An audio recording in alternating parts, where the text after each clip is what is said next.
Happy New Year, folks. Welcome back to the Unqualified Film Bros podcast. Unfortunately, to begin this episode, we are missing Ben. Maybe he'll be along in a little bit. Maybe he'll bring a friend. We're not sure. Um, but we got a double dipper for you to start 2026. George and Max coming at you, starting off with The Housemaid, and then we are going to move on to a heavy hitter at awards ceremonies this awards season, Marty Supreme. But for now, Max, the housemaid, for the first time this year, what'd you think?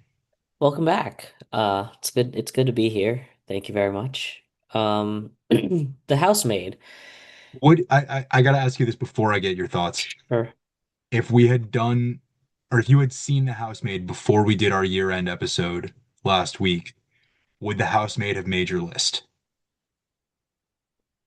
No. Okay, me neither. Go on. And I mean that in that it would not have made my top five, it would not have made my honorable mentions, but it also would not have it would not have made my least favorite film. It was enjoyable enough. It was fine. I think it was a bit convoluted, but it served its purpose well, and it's a good revenge story. I think it's always, I guess, fun and nice to see good people taking back power into their own hands, or at least morally gray, but better than Brendan Sklenar. Yeah, it's fine, I'm with you. right? I'm with The you. one thing that I just absolutely detested was the sequel bait at the very end. I get Why it. why is she some like liberating superhero now? I don't understand why we need more of these. And we're Um, getting we're and getting. we are. I mean, Sydney Sweeney clearly. confirmed that Tuesday. She Yeah. confirmed that she And, is signed on for a sequel. that's great, but we don't need this. I believe it's based on a book. It is. Is that true? Okay. So maybe there's more stories in the book of Millie, or in the books of Millie. And that's great, but I don't know if this was good enough. And maybe there's something novel that they have in the book that is really interesting and cool that could justify the sequel. But then it's like, all right, why don't you just do that story? Yeah. I don't know. And I will give credit to Paul Feig. He makes a good film here. I think it's really, really well made. It's well shot, well put together. Definitely keeps the thrills up for another one of these sort of very kind of hypersexual thrillers that he does, like psych thrillers with a very sensual undertones, I'd say. Um, Obviously following up Simple Favor from 2018, I want to say. Yep. Um, And A Simple Favor 2 from what, last year, 2 years Another ago? Simple Favor came out last year, and that's what Yeah. I'm worried about with a Housemaid sequel, is that Another Simple Favor was not good. You brought back Anna Kendrick and Blake Lively, and they were great, but I, I don't see. And Amanda Seyfried is fantastic in this movie. She carries this movie on her back the entire time. I don't need more of Sydney Sweeney in this role. She technically fits the definition of actor for this project in that she was pretending to be a character in front of a camera. Yeah.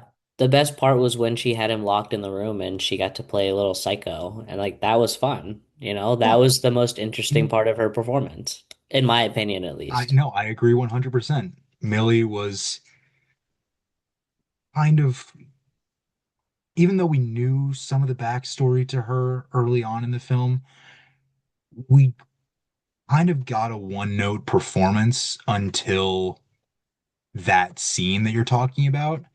Hmm. Um, and really, that scene is such like I've seen people on social media talking about, oh, the big twist in The Housemaid.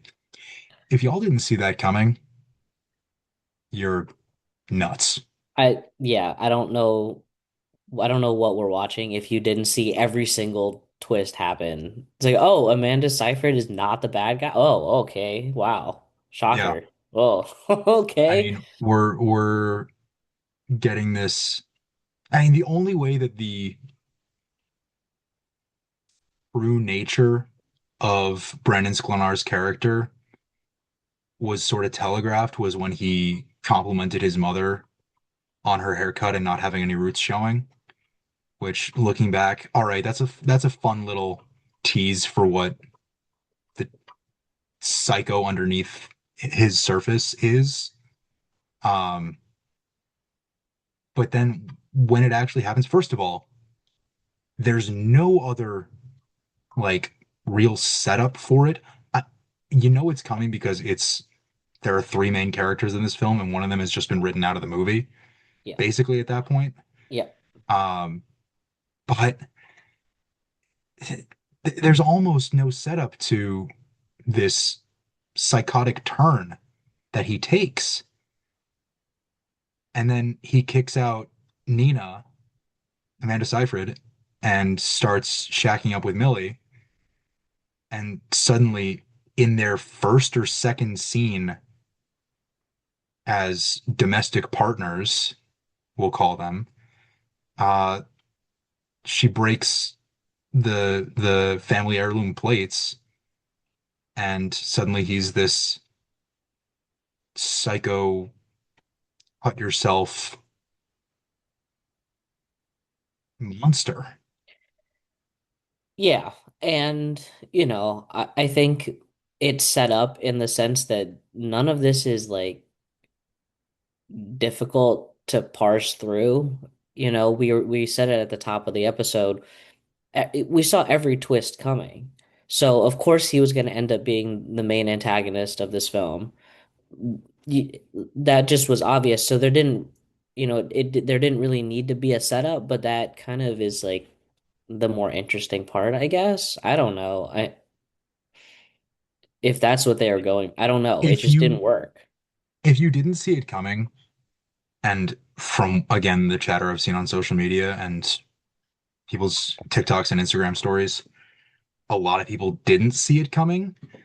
Um, Congratulations. It was a really, really satisfying and shocking twist for you that you got to experience really organically and shockingly. I'll use that word again, because you didn't expect, you didn't see it coming, and it completely subverted your expectation of what the character was and what the remainder of the film would be after Nina was kicked out. For everyone else, I mean, for everyone who read the book, they knew what was coming. For people who watch enough thriller films like this and see a small cast and know how Paul Feig operates with his particular brand of thriller twist, then it was expected. It was I don't want to say ordinary because I think it was done well again for all those people who experience it organically. But that's your big moment of the film is that turn. And then it just for the two of us it didn't land. Yeah, I mean, I think a film can get away with being obvious about sort of where it's going when there's interesting bits along the way to pick up, right?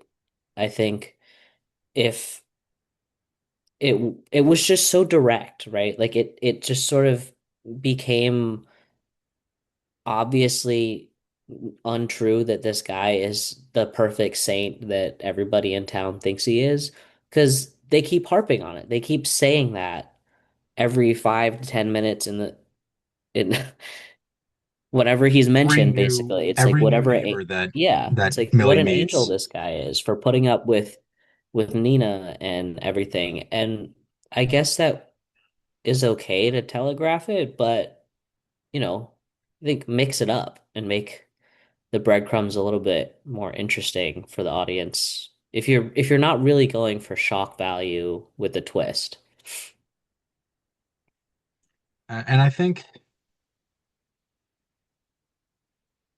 I don't know, just the comparison to A Simple Favor is too easy to make, I think. Um, Seeing Henry Golding as the husband to the mysterious character a few years ago, I think Brandon Sklenar is kind of doing a Henry Golding impression here. I don't think he really takes this perfect husband caught up in this weird psychosexual three-way relationship uh, anywhere new that we haven't seen in other Paul Feig films. Again, Henry Golding in A Simple Favor. Um, it's Andrew just isn't interesting enough as a character the whole time.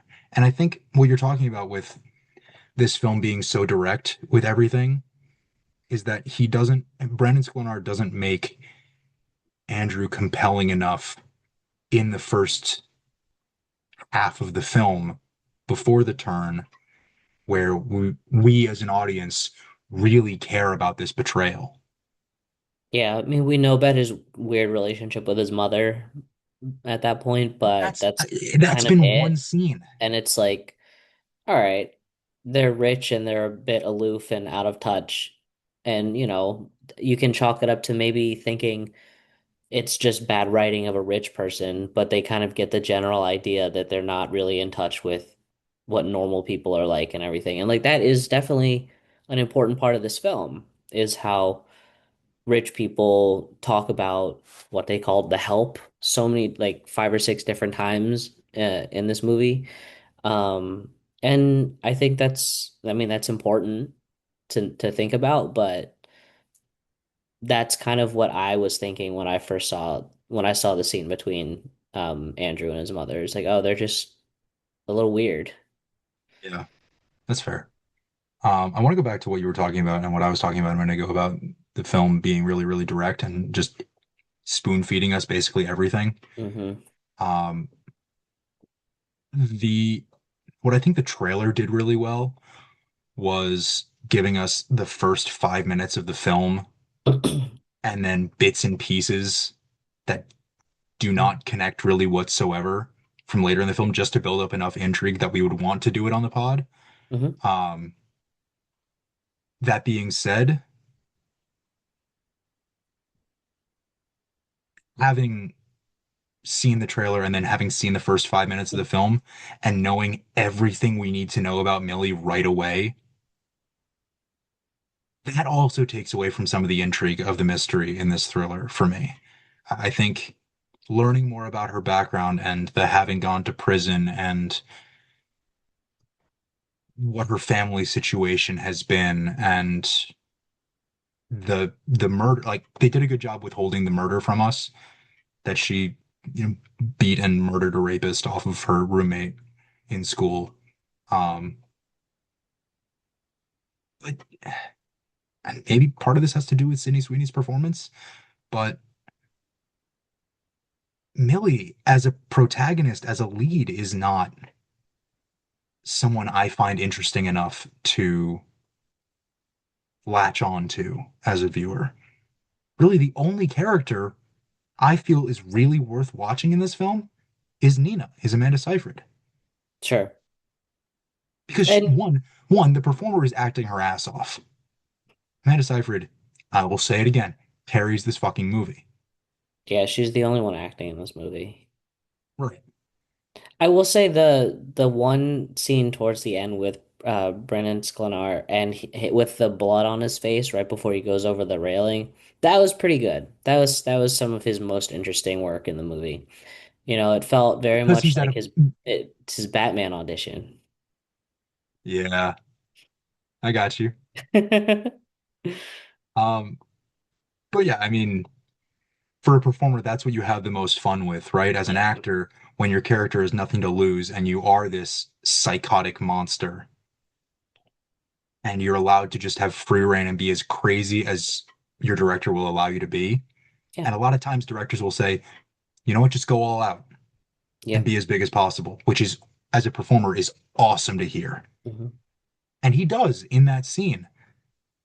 But a lot of the subtleties of the psycho killer, not killer, killer? Did he kill somebody? Just like I think he may have killed Kath. I think he killed Kathy. Um, Right. yeah. The cop's sister. But I mean, at the end of the day, it's not how many people he killed. It's just he's terrorizing these women that he gets Yeah. into relationships with. And it starts with like his weird relationship with his mother. So again, it's telegraphed for Yeah. for all of us to see in plain Yeah. sight. Yeah. And it's entertaining. I also wonder if the lack of character development is maybe from a product of the book as well. I don't know, I haven't read it. That could also that's always a possibility and everything.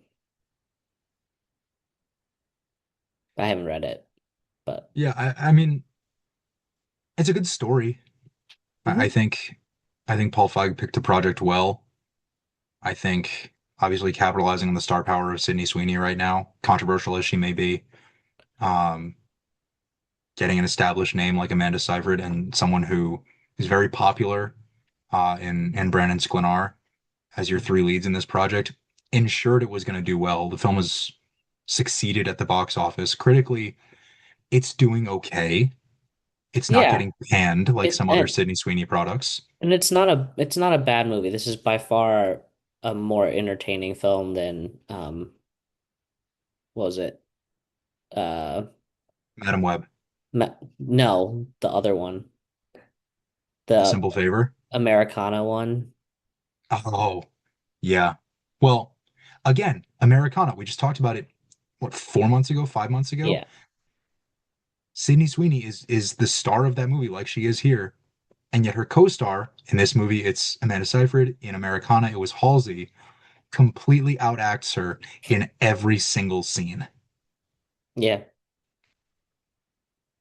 Credit to Amanda Seyfried and to Halsey for acting opposite Sydney Sweeney.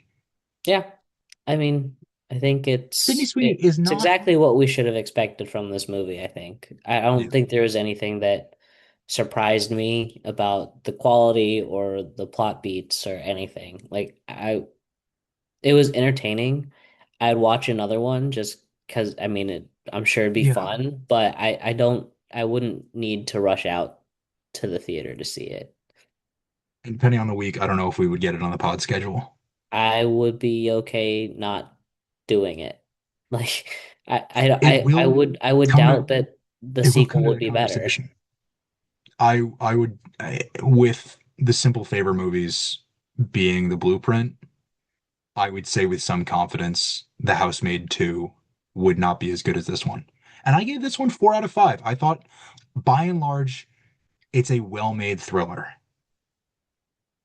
And 3 of those 4 stars go to Amanda Seyfried for being completely psychotic for the first half of the movie and then actually carrying the rest of it for the back half when hmm she was featured. Again, she's barely in the second half of the movie, Yeah. but when she is, she's the best performer on screen and it's not close. Yeah, absolutely. No question. And she is, I mean, we've known since Mean Girls, she is a seriously talented comedic performer. And when she is given the rein to go off the rails and be completely psycho fucking nuts, she has a ton of fun and it really shows. And then the camera shot cuts to Sydney Sweeney not reacting. Yeah, I mean she's exactly what she's always been as an actress. Like she's kind of stiff. Doesn't really She just have, needs to find the right role. like well, I mean she kind of did, I guess, with Euphoria, but she's kind of the same in that. She's not that different. Yeah, At the end of the day, I don't think that Sydney Sweeney's performance in this movie made or broke this film. It I would was agree what with it that. was. I think even a better performance from her would have given me the same reaction. I just think that the motivations are so thin for all these characters, and they cram it into flashbacks, and it was like a 20-minute long sort of like detour that we went on um Seriously. to get the story, like to get all the backstory. And so, I think it's exactly what I expected. It's a fun movie. Would watch a second one. Um, Probably would think that it's worse. Like it's just hard to do a good sequel and to build off of something that is already so flimsy. Yeah. I don't know. There's a lot right with this movie. There's a lot wrong with this movie. They're making a sequel, so we got to be ready for that. Yeah. Um, yeah, it's going to be something that I don't know. I feel like we've we've said all we can about this movie. Yeah, no need to rush out to it. There's plenty of other good movies in theaters right now that you should And prioritize. But if it's the speaking only thing that's playing it and it's the only thing you can get to, go to the theaters. of good movies that are playing in theaters right now, we are going to bring in a guest panelist now. If this Zoom waiting room works, here we go.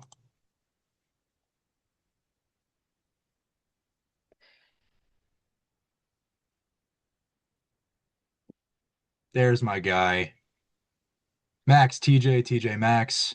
Welcome to the Hey, how pod, are Hey, you? TJ. hey, good to see you guys. Good, Good to good to see you. meet Loving you. the mustache, Tej. Thank you very much. We've been It's rocking it since November. It's still going strong. So, it's a good look.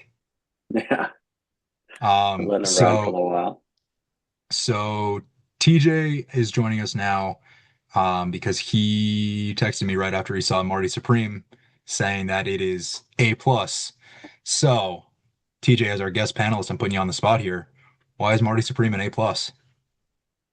I think top to bottom, I just loved it. I thought, I mean, we'll get into this more. I thought the marketing was undeniable. You could not go anywhere or watch TV or go on Twitter without seeing Timothy Chalamet on your phone screen rapping, or on all the talk shows.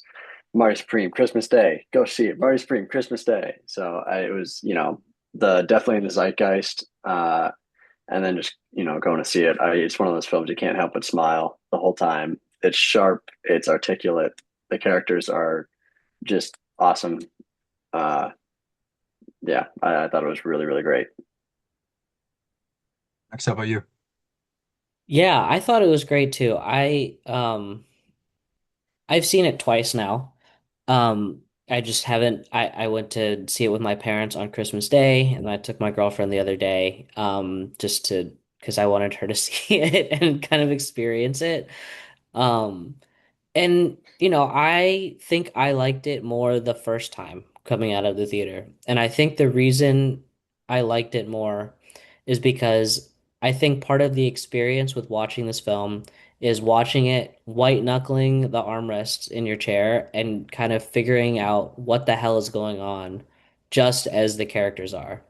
And I think that doesn't mean that I think it's worse. I just think I enjoyed it more the first time, not knowing what was going to happen next, how he was either going to wriggle himself out of this predicament that he's gotten himself into, whatever new predicament he's gotten himself into, or how's he going to get trapped, and that happens a lot. I think that's one thing I've seen on the online discourse where people feel like he didn't get his, comeuppance or whatever, or didn't get punished. He got punished for 2.5 hours. Did we watch the same movie? Like him, the end scene is not about redemption or anything like that. I don't know what this conversation is, but I fear we've lost the plot here, guys. But yeah, I do think I liked it more the first time because I liked that feeling of not knowing what was going to happen next, that unpredictability. And it just wasn't there when I watched it the second time. Yeah, I totally agree with that. I think, and I still have only seen it once. I don't know if I'll get to it a second time in a theater. I hope I do, but I completely agree that this is the kind of film, and Max is the exact opposite of what we were just talking about with The Housemaid because of how predictable that was. This is a movie where you don't know what's going to happen next, and it works to the movie's benefit the entire 2.5 hours. Marty is setting himself. I mean, it's the tragic hero story, but it's so the way we get there is so all over the place with just a truly unlikable but can't help but root for the charismatic nature of Marty Mauser that it just it, it's impossible to get a read on until it's over. Hmm. Like you I like said, the way white Max knuckling said, the armatures. yeah, I was just gonna say, I like the way Max said white knuckling because it's quite literally like you're like, oh my God, like what is, oh my God, like I can't, I can't wait to see how this guy somehow makes it to the end of this movie. Um, And I I like that wasn't you sure he was also going said to. that, yeah, honestly, I thought it might take the uncut gems route. I thought that last scene with the dog and the shootout, I was like, is he just about to get popped, and is that just gonna be it? It would be very uncut gems. I wouldn't honestly have held it that much against the movie if it was just like, okay, now it's over. He's dead. But I like that you also said uh, you know, someone brought you back to like you brought your girlfriend to see it because you just thought that she needed to see it because that's the exact way that I ended up seeing it.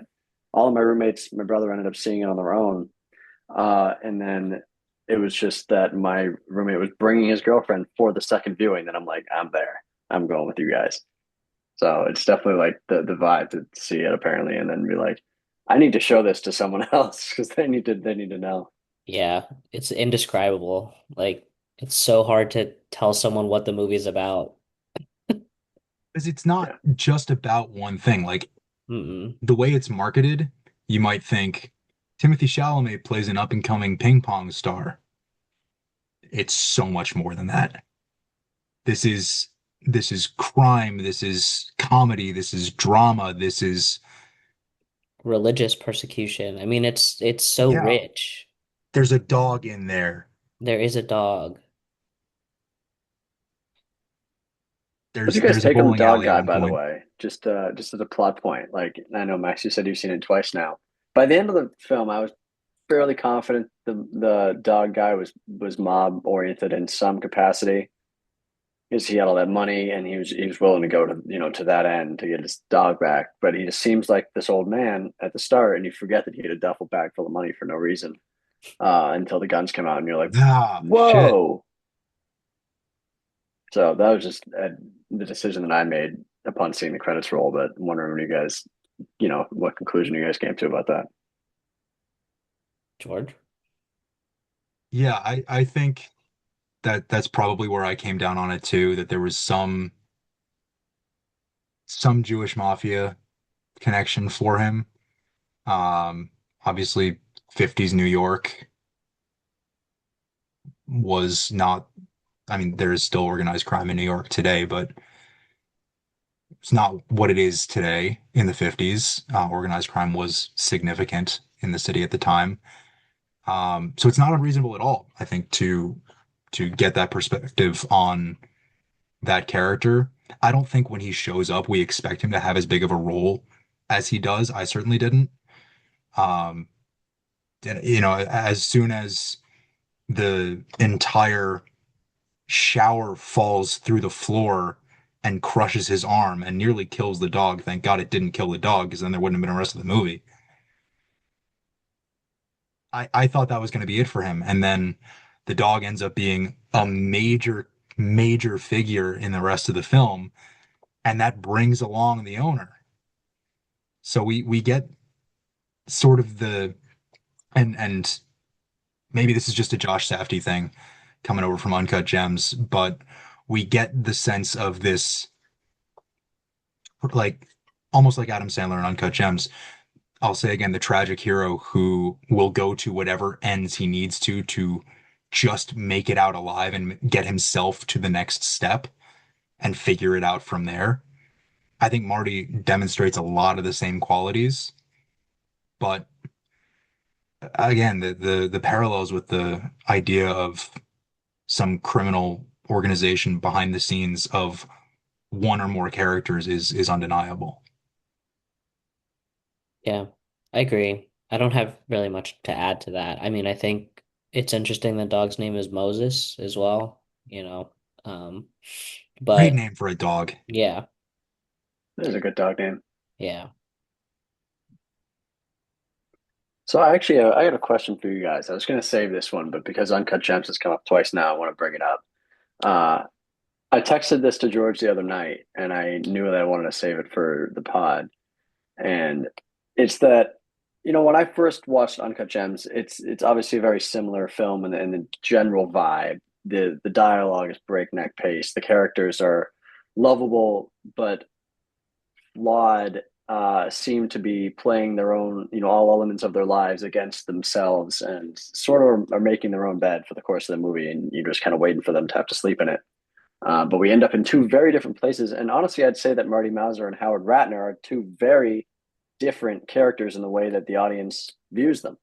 So my question for you guys is, why do we love Marty Mauser and hate Howard Ratner? And hate might be a strong word because everyone kind of likes the guy, but it's two very different vibes with those two guys.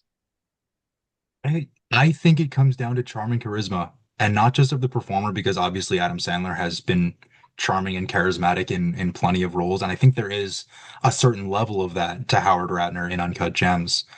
That being said, and Marty Mauser is a piece of shit. I'll just get in front of that and say it. But we know how much more of a piece of shit Howard is from the jump in Uncut Gems, mostly because I feel like in Uncut Gems, we jump right into the middle of Howard's story at the beginning of the film.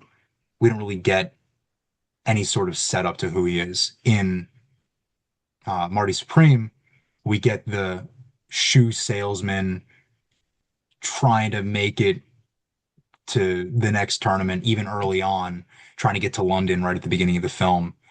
Uh, we see hope in Marty that we don't see in Howard. And I think that's what makes Marty more of a likable character to me. And he's not fully likable. He's a heavily flawed, bad guy for a lot of the movie. I mean, just asking Kay the question, "Can you go get me another necklace?" is such a shitty thing to do. You got 25 more of them. Shut up, man. Like, you're a bad guy for asking that. But I mean, part of it's that Timmy Supreme charm, but you can't help but root for him because you see I think a certain level of optimism in him that you don't see in Howard. There's a cockiness that each character shares, um, but beyond that, the similarities sort of diverge.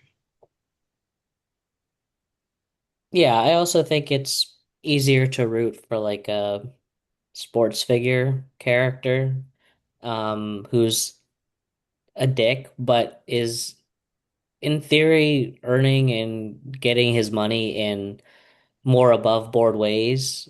You know, he's working at a shoe shop and making a salary. Yeah, he tried to pawn off some costume jewelry, but hey, he brought it back and now he's been given a real necklace to go pawn and sell, right? Like, yeah, he's still not a great person, but he's not coming about his money in ways that I guess are more stereotypically seen as above or below board.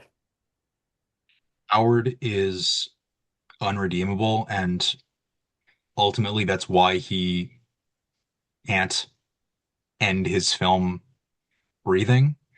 Um, Marty, I think, has redeeming qualities. He just chooses to ignore them for a lot of the film in his own self-interest.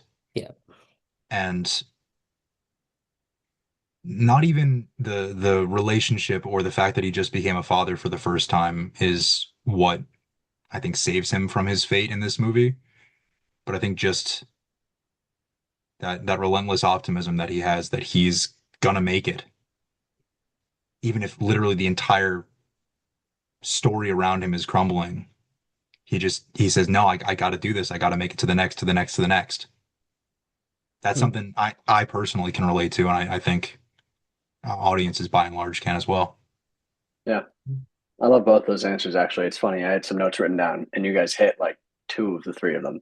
So let me tell you guys what I had when I was thinking about Well, this question what's the earlier. I was third? sitting downstairs. I'll let you know. So first of all, I like that George said the hope angle because that's what it comes down to. It's honestly when you look at Marty Mauser, it's more about like confidence. He would tell you that hope isn't a strategy and that he doesn't hope, he knows. But it's a good way to sum up his character as opposed to someone like Ratner who is driven by greed.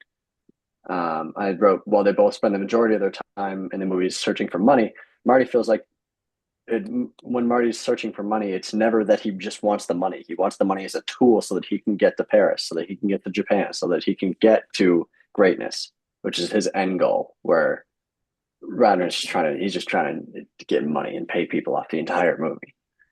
And I like that Max brought up the professions because I also had that written down too. I had Ratner as a salesman. He's by profession, he's a con man, where Mauser is a showman. He's a performer. They they're similar, and it's kind of ironic that Mauser was actually a salesman at the start of the movie, but we'll ignore that for the sake of the analogy. Um, but Radner's livelihood is his bullshit. That he has to sell this. He's got to convince people that he's good for it, and that the products he's selling are good. Mauser's a showman. He's got the swagger. He's got the confidence, and it sort of leads into my third point here, which was just the general vibe. He's sleazy. He's got the accent. It's Adam Sandler. He sounds, he acts like a greaseball, and thus we read him as a greaseball. Mauser's articulate. That scene when he's like, the dude's got him in the closet. He's like, "I'll rip that unibrow off your head." He's like, "You want to get physical, like an ape?" Which is one of the best lines in the film. But he's an intelligent guy. Like his youth, I think, is a big quality of it. I think he's forgiven. I think younger people, especially younger athletes, are forgiven for where they fall on the arrogance versus confidence versus swagger continuum. Um, yeah, I think his youth, his profession, his vibe, all those things are really acceptable answers there, in my opinion. 100%. 100% agree. Yep. Um, so there's a pretty big acting debut in this film, and I'm not talking about Moses the dog. Um, let's talk for a minute about Mr. Wonderful. Let's talk about Kevin O'Leary, who it appears may be on his way to an Academy Award nomination with Oh this my film, God. given the buzz. I'll talk to my friends at the Academy. We'll work this out. But Yeah. look, I don't hate the performance. I hate the guy. I don't hate the performance. Yeah, I but saw it's someone not someone it's said not online, award worthy. Like the performance it is might be. fine, It but it's might be with the way the Academy is nowadays. It might be. I saw someone say online that this performance reminded them a lot of what Kevin Spacey used to do. And then I started thinking about what Kevin Spacey would have done in this role. I think it would have been better as a baseline. But yeah, I don't know. I was able to suspend my dislike of the man for the art because he is actually trying out there. And, yeah. and he's playing a character that Yeah. is so close to who he is in real life that he's not doing a lot of acting. And maybe that's why he won't get the award season buzz that I think a lot of fans are giving him. But I don't know. What did you guys think of him? It was I loved okay. it. I'm gonna be honest. Yeah, I guess you start us off, Max. I'll bring us home. Oh no, no, you could go ahead, go for it. I loved it. I really thought he was great. I like you said, George. He wasn't really acting. He's there to play the billionaire VC guy. So man, he's rolling with the high society. I think he did a great job. Um, he didn't get a ton of screen time. Like we didn't do any deep dive into his character or his morals or anything, but I loved, the time he was on screen. I was laughing. I liked the, the if there's an argument that Mauser gets his comeuppance at some point in the movie, it's that scene where someone puts him in his place. And I think it wasn't a bullet Such a to the head like bizarre Ratner, but way. I think it was a really great, I think it was a great scene, uncomfortable as it was. But just to close up that, I was on, scrolling Twitter the other day. I saw he was doing an interview with, I think it was Variety or someone, and he said, "quote This was from Kevin O'Leary. I learned my lesson that film sets are not democracies. I I'm thought the not same used to being quote. told what to do. Yeah, I do the telling. We shot something 20 times, and I said to Josh, okay, I think we got it. We can move on." He said, "The fuck are you talking about? There's no moving on until I say we're moving on," which is just perfect. And, mirroring what he does to Marty. Like, this is not his Yep. realm. Someone's got to put Kevin O'Leary in his place, which I'm sure for Safdie felt like awesome. That must have been part of the reason why he cast him was just a chance to boss around somebody like Yeah. that. Um, yeah, I do think he was good. I really do. I don't disagree with that. I don't know if it was I don't know if it's good enough to be getting the kind of buzz around awards that it's getting, right? Like I get it. Um I think it's great when non-actors actually show up to set and they try and they deliver something that's interesting and worth watching and isn't distractingly bad to the film. I think that's great. And I'm glad that Mr. Wonderful did that and that he got put in his place by Josh Safdie. I think that's hilarious too. But I don't know. I think out of the five best supporting performances of this past year, I don't know. I feel like we can find something more interesting and, you know, more deserving. But I again, mean, awards aren't all that, right? That's I'm not necessarily why they do this. Yes. sorry. I was just looking back through some of the top films of the year here on Letterboxd, and considering, like you said, the Academy will cut it down. They've got the short lists, I know, but they'll cut it down to five nominees come March 15th. You're gonna have two nominees from One Battle After Another in Sean Penn and Benicio del Toro. Yeah. They're both locks for nominations, in my Yeah. opinion. Um, you could say Josh O'Connor in Wake Up Dead Man. You could say Yeah. Mark Ruffalo in Mickey 17. You could say David Johnson in The Long Walk. You could say HOK Cooper could, Hoffman in The Long Walk if he's not right. for lead. Miles Caton in Yeah. Sinners. Like there are so many of these. Jesse Plemons in Begonia, if he's He not was so good in that for movie. lead. Um, Jacob Elordi, Frankenstein. Like the list goes on and on. Kevin Yeah. O'Leary is not guaranteed a nomination. I'm just saying with the chatter No. that I've seen, with what we've seen. Um, so another question for y'all about um about this film, about Marty Supreme, is the direction. Josh Safdie splitting off from his brother. Um, TJ, we did The Smashing Machine on the pod a few months ago. Benny's last solo effort. Did you see it? I actually did not. I've seen, all the buzz about it. But what a tone shift between those two, right? Between No. these two films. And I think our consensus here, and Max, I don't mean to speak for you, but I'm going to. This film is worlds better than The Smashing Machine. Oh yeah. I mean, just Oh yeah. from the way they're made, not even Hmm. just, hey, I like this movie more than the other movie. No, this is a better film across the board than The Smashing Machine. Yeah. Yeah. So let's talk for a minute about what we liked from Josh Safdie here. What did you guys see that really worked? I liked the sort of vintage film feel of the shots and the cinematography and everything. I think it is a small change that I guess he didn't have to do, but lent itself really nicely to the era. And it felt more like we were in the story with Marty rather than just following it along. Like the with the pair that with the frenetic action that we have of him running around all the time and escaping from somewhere. Um, it's it just really felt like we were in the scenes with Marty and the other characters. And practical sets too. That helps. Big time. I agree. Picking up right with frenetic.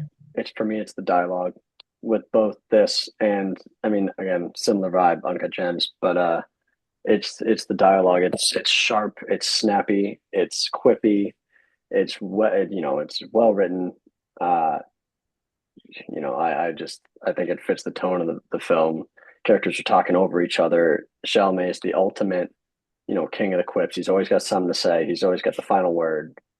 I was rewatching before we sat down here that scene when he's like he sort of ambushes Gwyneth Paltrow's character at her audition, and he's like she's upset because they had a bad take, and he's talking over her, and then he stops what he's saying. He goes, "Yeah, he won't let you act. What's his deal? What's the deal with that guy?" And it's just like the ultimate frenetic dialogue movie.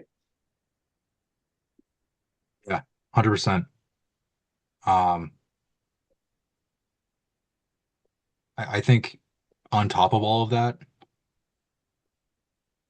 Uncut Gems was such a, and that was both brothers, right? That was a I think collaboration. so. Um, Hmm. Dark lighting for a lot of that movie. The color grading was weird in Uncut Gems. Off-putting, I think, is a better word, even though it made the film more uncomfortable, which I think is what they were going for. Um, we get sort of a it's brighter, this film. And part of that is when it's set, the 1950s. Um, but then you get that orange ball going back and forth, and that's how it was marketed, that's how it's presented, and just the look of this film. And Max, you said the practical sets, case in point. This film just had a great classic look. Our last panelist has just joined the waiting room, so I'm going to bring Ben in here for some quick thoughts before we wrap up. So please welcome to the stage Benny Supreme. Hello. Hi, Ben. Hi. Ben, TJ, Ben. Hello, Nice to meet you, my TJ. friend. Nice to meet you. So, Ben, your thoughts on Marty Supreme? You know, I liked it a lot. Um, it was kind of what I feel like Benny Safdie, Benny. Um, they both did sports biopic, sort of movies. This one is obviously very fictionalized, so I feel like it has a lot of leeway to do what it wants, which I think is good for a movie. Um, And honestly, I really like where they took it. I mean, it took the selfishness of sort of having a dream and really realizing it, and also seeing that, the ego sort of subsided maybe by the end. I saw some people saying it was redemption or something like that. I don't think it's a redemption. I think it's just sort of he's kind of realizing he's going to be a human being like all the other human beings he interacted with. People with dreams, people with passions that kind of subsided because of the situation that they're in.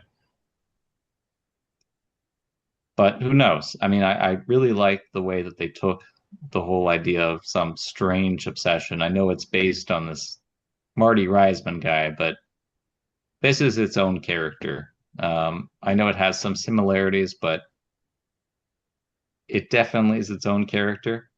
Um, that being said, We I don't didn't want to get say too your much. favorite uh based on a true story card at the start of the film. Yeah, there's none of that. It's just Marty Supreme. And I like that. It's inspiration from Marty Reisman. It's not telling a story about him. And the title card presented on the ping pong ball as it flies across the table is just incredible. And sorry, that was Before or There's also, after it turned from an egg. yeah, I was about to say there is the sperm intro, Yeah, which actually threw me off. the That's probably my miracle of least favorite life. part. I get it, but like that's a little much. I was a little much watching that. As soon as you see it, though, you know what kind of ride you're in for. It's like, No, I you mean, oh, it's don't. a Safdie movie, that's yeah, that's what kind of movie this is. Okay. but I wouldn't say any like that's an insane thing to do to start your own movie off just sperm. Yep. It grabs your attention for sure. It does, and Yeah. it makes sense. Like I'm not gonna say it doesn't make sense. It's just a little much for my taste, even my taste. Like I'm a pretty crude human being when it comes to movie taste.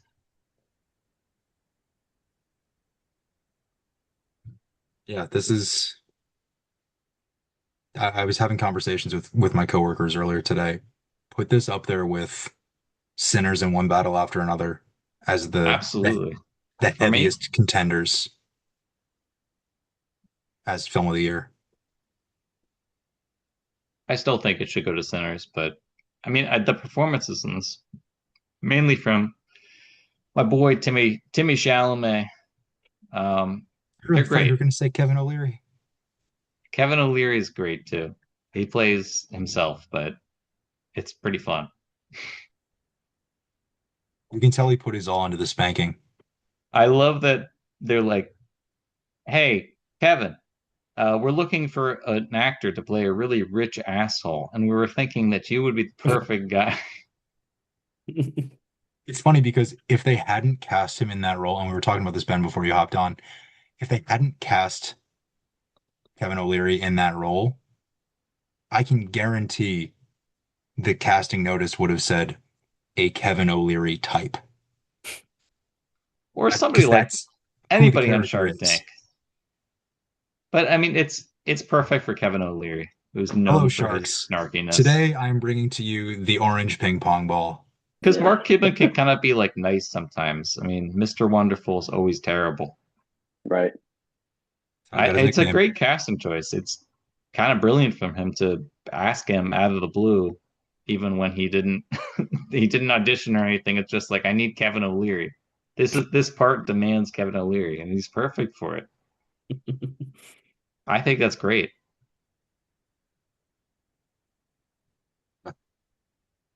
This is this is a tremendous movie. It's great. It would definitely be on my top five. I'd have to evaluate where it stands, but if I had seen it before that, it would have Yeah. been on If there. if I had seen this before the end of the year, it would have made my list too. It's a tremendous movie, like you said.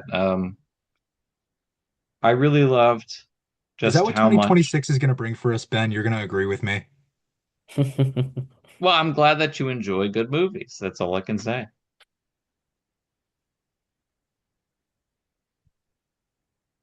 But yeah, I love the themes in this movie. I will say I think the ending is probably the weakest point. I get it. It has to end somewhere, but it seemed too quick for me. But that's not going to take away from a tremendous movie. The rest of it is just so fantastic. Hard to call an ending quick when it's a 2.5 hour movie. Yeah, well, it was the resolution of the end. When you have a movie that long and the resolution is borderline, 10 minutes or so, it feels, kind of unended, but maybe that's the point, is that this isn't really redemption. It's more of just another hurdle that Marty is going to either accept or find a way out of. I mean, that's what makes the best movies is that they don't have a perfect ending. They have a human ending, and what they do with that is what they do. Maybe they're just sequel baiting for Marty Supreme. It's not a sequel. I'm I sorry, I get it. had the thought I I had to get it know, in but there. no, I think it's a nice way to end a movie to leave the audience to think about what he's actually going to do because he is a selfish asshole, and the movie makes it clear that that's who he is. though he does have a heart underneath that. So which of those things wins? Who knows? Max, TJ, any more thoughts? No, go see it. I got one thought to close on for Chalamet. I mean, it seems to me, I brought up earlier just the undeniable tidal wave of marketing and press and sort of zeitgeist effect that this movie has had the past, 3 to 5 months, I guess.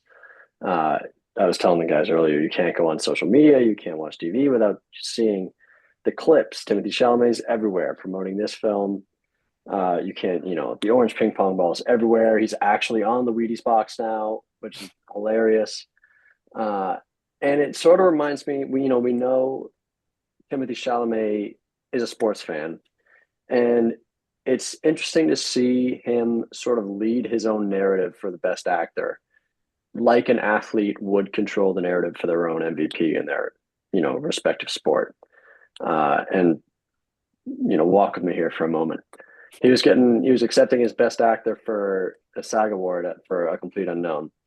And I don't know if you guys remember this quote, but in his acceptance speech, he had the following quote. He said, "I'm really in pursuit of greatness. I know people don't usually talk like that, but I want to be one of the greats. I'm inspired by the greats. As inspired by Daniel Day-Lewis, Marlon Brando, and Viola Davis as I am by Michael Jordan and Michael Phelps. And I want to be up there. This doesn't signify that, but it's a little more fuel, a little more ammo to keep going," which is a bar. But B, it shows that, the more it's out there, the more you can control. If you're on everyone's minds all the time for this unbelievable performance, you're going to be on that short list for award season. But yeah, he has been controlling our attention for the past few months, and power to him, because this was a tremendous performance. Yeah, unfortunately, a lot of the Oscar voters, they don't go on social media. True, honestly. A lot of producers on there. But yeah, I mean, I think it's amazing. And it is kind of like, I don't know that this is the point. It's probably not, but it is ironic that a movie about the cautions of like that sort of ego, and you have him doing this press tour. And it might be, I mean, he's a smart guy. He might be doing it ironically because of that. I don't know. But it does fit in a way. He has confidence.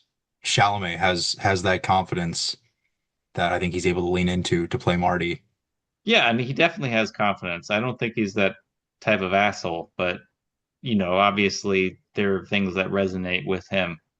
This sort of dream of being the best, that definitely resonate with his sort of brand. I think that's great.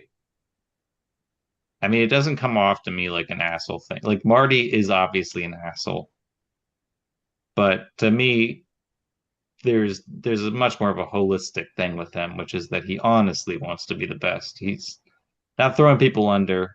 I saw his like last award that he got a recognition for Marty Supreme, and he was, congratulating people. I mean, he seems like a humble guy. I Yeah, like it. seems like a genuine stand-up dude. Yeah, he's not Marty. He does a great performance of him, but he is not him. There are things that are similar, but he is not Marty. This is like Larry David and Curb Your Enthusiasm. He is not Marty, but he is him. Yeah, I mean, there's a lot that resonates and a lot that shows the sort of problem with having such a vision, I guess. That passion for something, and you sort of throw other people aside, not even intentionally, not maliciously, but because you're so focused on yourself. And I feel like someone in his position probably understands like that sort of balance.